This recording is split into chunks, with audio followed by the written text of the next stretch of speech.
The Sāmoan word for today is iloa, which means to be lost. Like what a hotel did to my license. They lost it while we were traveling, visiting family. So, oh, and a tip. If you happen to lose your license or someone else loses your license, like in my case, um, you have some options. Well, number one, of course, is a passport, but if you don't have one of those, like not everyone has one.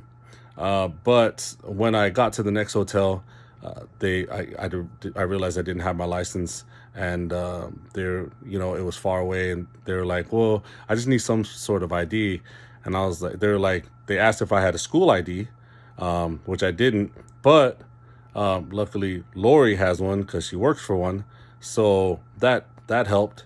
But I didn't have it at the time, and it was under my name. So I was like, would my Costco credit card work?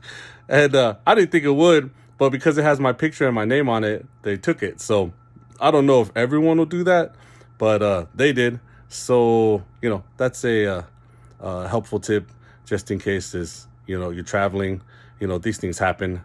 So, and man, this is a long story about, and I'll probably share that later because it's ridiculous. I still don't have my license. So, and this hotel still hasn't called me.